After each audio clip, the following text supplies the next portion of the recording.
Alhamdulillah Alhamdulillahilladzi khalaqal mauta wal hayata liyabluwakum ayyukum ahsanu amala wa huwal azizul ghafur walladzi arsala rasulahu bil huda wa dinil haqq liyukhrijan nasa minadh dhulumati ilan nur. Asyhadu an la ilaha illallah wahdahu la syarika lah wa asyhadu anna sayyidana Muhammadan abduhu wa rasuluhu la nabiyya ba'dah. Allahumma shalli wa sallim wa barik ala hadzal nabiyil karim sayyidina Muhammad wa ala alihi wa sahbihi ajma'in. Amma ba'd, fa ya ibadallah أوصيني وإياكم بتقوى الله فقد فاز المتقون. قال الله تعالى في كتابه الكريم أعوذ بالله من الشيطان الرجيم يا أيها الذين آمنوا اتقوا الله حق تقاته ولا تموتن إلا وأنتم مسلمون. Jamaah yang dirahmati Allah, pertama-tama marilah kita melahirkan rasa syukur kita kepada Allah Subhanahu wa taala yang selalu melimpahkan rahmat, taufik, hidayah dan nikmatnya kepada kita semua, sehingga pada siang hari ini kita masih sanggup untuk menunaikan salah satu kewajiban kita, yaitu sholat Jumat berjamaah. Salawat dan salam semoga selalu dilimpahkan kepada junjungan kita Nabi Agung Muhammad SAW, kepada keluarganya, para sahabatnya, dan kita semua yang mengikuti petunjuknya. Jamaah yang dirahmati Allah, selaku khatib saya tidak lupa berwasiat khususnya kepada diri saya sendiri dan umumnya kepada jamaah semua untuk meningkatkan kualitas iman dan takwa kita dengan mengerahkan segenap jiwa, raga, tenaga, pikiran dan hati kita untuk menunaikan seluruh perintah-perintah Allah Subhanahu wa taala dan menjauhi seluruh larangan-larangan. Jamaah yang dirahmati Allah, sebenarnya kita ketahui bahwa takwa merupakan satu-satunya kriteria di sisi Allah untuk menilai apakah hidup kita berhasil atau tidak. Hanya dengan takwa kita akan mendapatkan keselamatan, kebahagiaan dan kemuliaan yang sejati di dunia dan akhirat. Sebagaimana difirmankan oleh Allah Subhanahu wa taala, inna akramakum indallahi atqakum. Sungguhnya orang yang paling mulia di antara kamu adalah orang yang paling bertakwa di antara kamu di sisi Allah. Oleh karena itu, marilah kita berusaha keras untuk memperbanyak bekal selama kita hidup di dunia ini untuk menghadapi kehidupan di akhirat nanti. Dan sebaik-baik bekal bagi kita untuk menghadapi kehidupan di akhirat nanti adalah takwa. Sebagaimana difirmankan Allah Subhanahu wa taala, wa tazawwadu fa inna khairaz zati taqwa wattaquni ya ulil albab. Perbanyaklah bekal dan sebaik-baik bekal adalah takwa, wahai orang-orang yang mempunyai akal. Jamaah yang dirahmati Allah, dalam rangka meningkatkan kualitas takwa tersebut dan memperbanyak bekal kita selama hidup ini, kami mengajak diri saya sendiri dan umumnya jamaah sekalian untuk merenungkan sebuah hadis yang diriwayatkan oleh sahabat Abi Hurairah radhiyallahu anhu, yang sebetulnya sudah sering kita dengar, tetapi karena sangat penting maka perlu kita ulang-ulang terus supaya kita mengingatnya terus dan menginternalisasikannya ke dalam kesadaran kita dan mindset kita, dan kemudian kita dengan mudah bisa menjalankannya, atau minimal menginspirasi kita di dalam amal-amal ibadah keseharian kita. Hadis tersebut adalah tentang kebangkrutan atau tentang bangkrut. Rasulullah SAW pernah bertanya kepada para sahabat, "Atadruna manil muflis?" Tahukah kalian siapa itu orang yang bangkrut? Kemudian para sahabat menjawab, "Al-muflisu fina malla dirhamalahu wala mata'." Orang yang bangkrut adalah orang yang tidak memiliki uang. Orang yang bangkrut di antara kami adalah orang yang tidak memiliki uang dan tidak memiliki harta benda. Kemudian Rasulullah SAW bersabda, "Innal muflisa min ummati ya'ti yaumal qiyamati bi sholatin wa siyamin wa zakatin wa ya'ti qad syatama hadza wa qadhafa hadza wa akala mala hadza wa safaka dama hadza wa durba hadza fayu'ta hadza min hasanatihi wa hadza min hasanatihi fa in faniyat hasanatuhu qabla an yuqda ma alaihi ukhidha min khotoyahum faturihat alaihi thumma turiha finnar." Yang artinya, sesungguhnya orang yang bangkrut dari umatku adalah orang yang datang pada hari kiamat dengan membawa pahala sholat, pahala puasa, pahala zakat, tetapi pada saat yang sama juga datang dengan membawa dosa, karena telah mencela orang ini, menuduh orang itu, memakan harta orang ini, menumpahkan darah orang itu, dan memukul orang ini. Maka orang yang dizolimi itu akan diberikan pahala kebahagiaannya. Artinya kebaikan pahala dari orang yang menzolimi itu akan diambil oleh Allah Subhanahu wa Ta'ala, kemudian diberikan kepada orang-orang yang dizolimi. Jika pahalanya habis sebelum semua kezolimannya terbayar, maka dosa-dosa orang yang dizolimi itu akan diambil dan dibebankan kepadanya. Kemudian ia dilemparkan ke dalam neraka. Hadis ini diriwayatkan oleh Imam Muslim.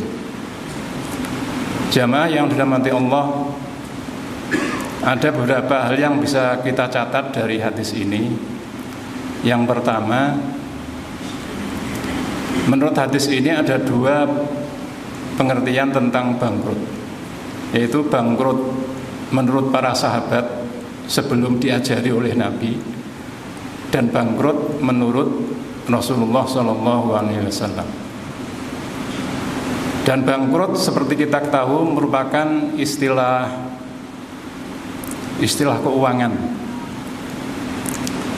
yang dibicarakan dalam ilmu keuangan atau ilmu akuntansi, sehingga mungkin akan lebih jelas kita pahami kalau kita menggunakan kacamata ilmu keuangan. Seseorang dikatakan bangkrut manakala aset yang dia miliki lebih kecil daripada hutang-hutangnya, sehingga meskipun seluruh asetnya dijual tetap tidak akan cukup untuk membayar hutang-hutangnya. Dan ini sepertinya pengertian bangkrut menurut para sahabat sebelum mendapatkan informasi dari Nabi Muhammad SAW. Sudah barang tentu pada saat itu belum ada ilmu keuangan seperti zaman sekarang, sehingga menurut mereka yang namanya bangkrut itu orang yang kehabisan uang dan harta benda. Kemudian pengertian ini juga bisa kita gunakan untuk menjelaskan kebangkrutan menurut Rasulullah SAW, bahwa aset-aset orang yang mengumpulkan banyak pahala dari amal ibadahnya itu dimasukkan ke dalam aset. Jadi aset pahala-pahala kita yang kita kumpulkan selama hidup di dunia dari amal ibadah kita itu akan menjadi aset kita di akhirat nanti. Sementara dosa-dosa kita kepada sesama yang sering kita lakukan,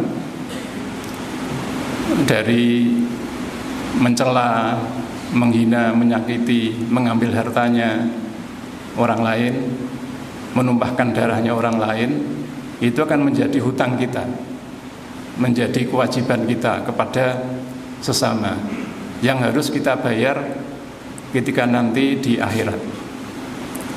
Menurut hadis itu, dosa yang disebut adalah dosa kepada sesama, yaitu dosa hak adami. Sementara dosa hakullah itu tidak disebut di situ. Hal itu mungkin karena dosa kepada Allah Subhanahu wa taala itu akan dengan mudah diampuni setiap kali kita mohon ampun dengan baca astagfirullahaladzim, dengan baca istighfar, yang biasanya dilakukan satu paket dengan ibadah sholat dan puasa. Tetapi dosa kita kepada sesama selama belum diampuni oleh yang menjadi korban, akan kita bawa nanti di akhirat, dan itu akan menjadi utang kita kepada saudara-saudara kita. Sehingga jika aset kita berupa pahala-pahala kebaikan kita, pahala-pahala ibadah kita itu nilainya lebih kecil daripada dosa-dosa kita kepada sesama, maka berarti kita bangkrut. Dan hutang dosa tersebut harus kita bayar, dan cara membayarnya adalah dengan pahala kita. Jadi Allah Subhanahu wa taala akan mengambil pahala-pahala kita yang kemudian digunakan untuk membayar dosa-dosa kita.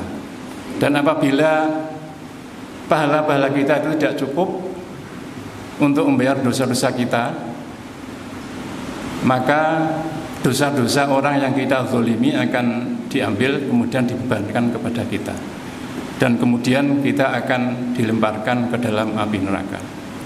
Itulah pengertian bangkrut menurut Rasulullah Sallallahu Alaihi Wasallam. Oleh karena itu, karena kita sebagai manusia biasa tidak luput dari khilaf dan salah kepada saudara-saudara kita, maka setiap kali kita berbuat kesalahan kepada sesama, dianjurkan untuk meminta ampun segera dan jangan ditunda.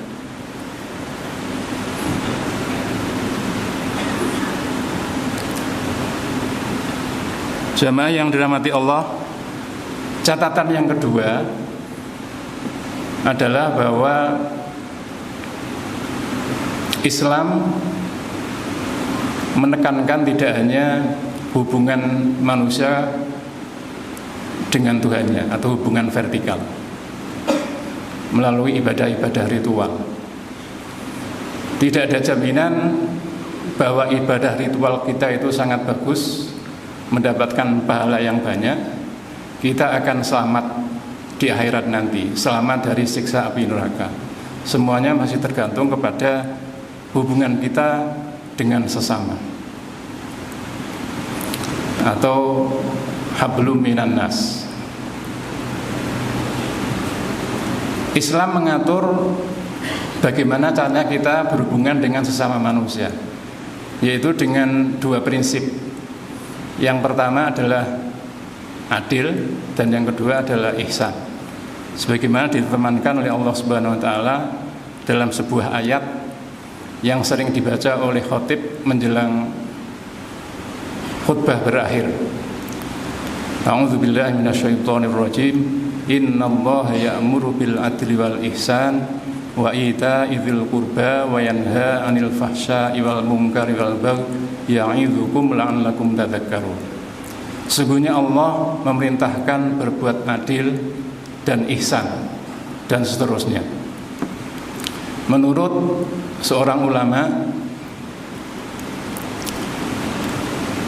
Al-Asfihani, adil itu didefinisikan sebagai ayyakhudha ma lahu wa ayyu'tiya ma alaihi, yaitu mengambil apa yang menjadi haknya sebanyak yang menjadi haknya dan memberikan apa yang menjadi kewajibannya sebanyak yang menjadi kewajibannya.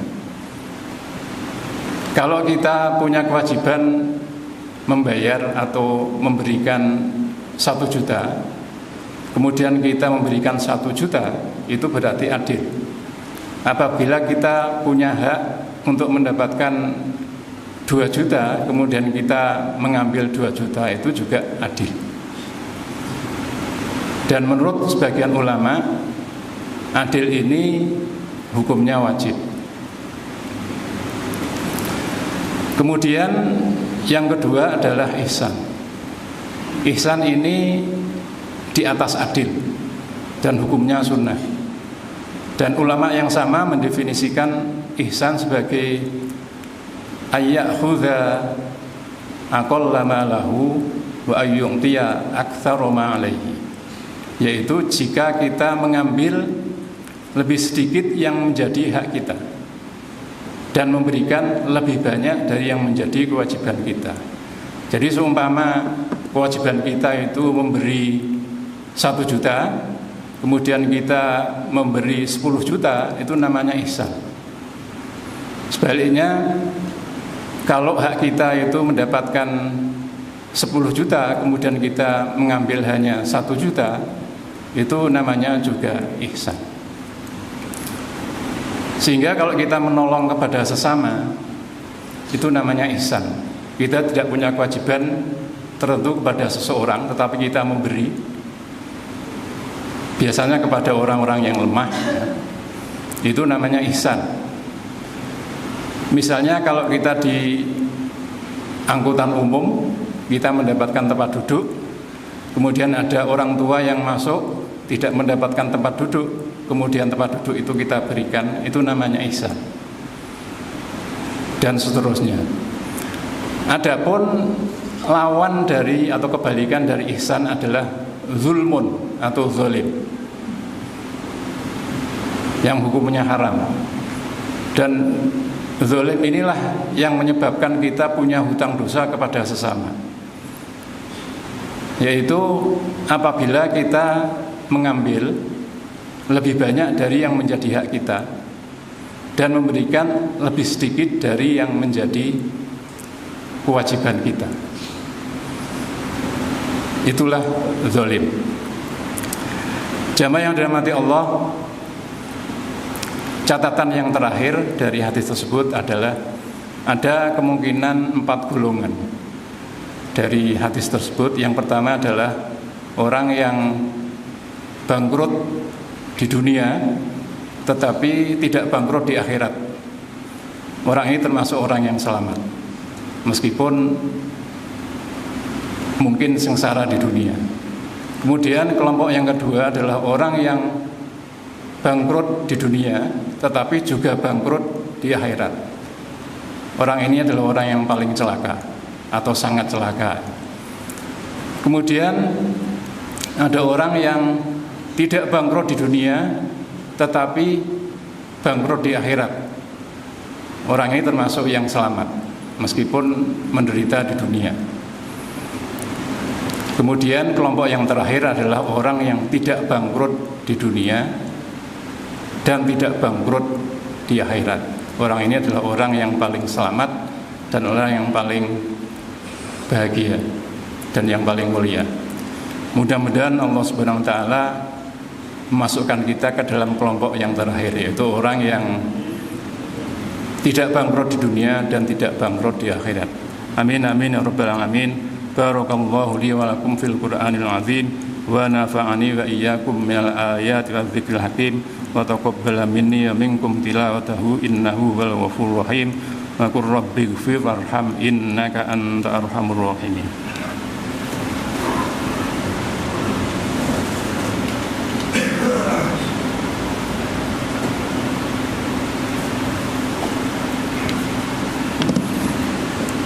Alhamdulillahilladzi arsala rasulahu bil huda dinil haq liyuzhirahu 'alad din kullih walau karihal kafirun. Asyhadu an la ilaha illallah wahdahu la syarikalah wa asyhadu anna sayyidana Muhammadan 'abduhu wa rasuluhu la nabiyya ba'dah. Allahumma shalli wa sallim wa barik ala sayyidina Muhammad wa ala alihi wa sahbihi ajma'in.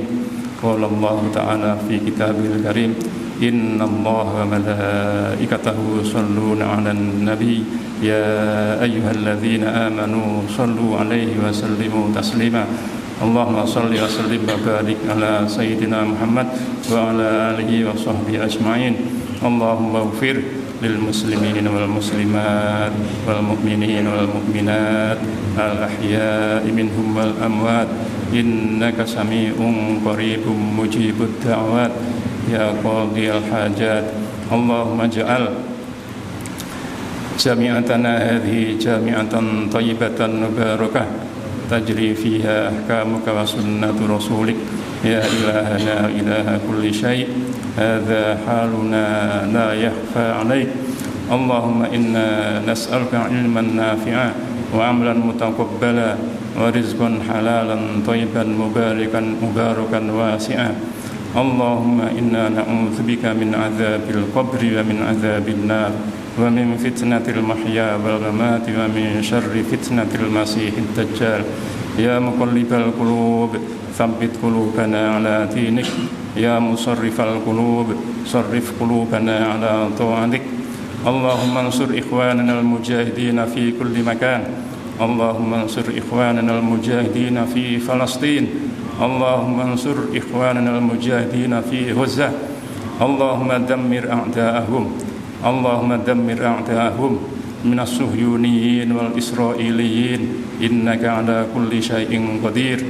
Rabbana atina fid dunya hasanah wa fil akhirati hasanah wa qina adzaban nar wa adkhilnal jannata ma'al abrar ya aziz ya ghaffar ya rabbal alamin. Wa sallallahu ala sayyidina Muhammad wa ala alihi wa sahbihi ajma'in walhamdulillahi rabbil alamin. Aqimis shalah.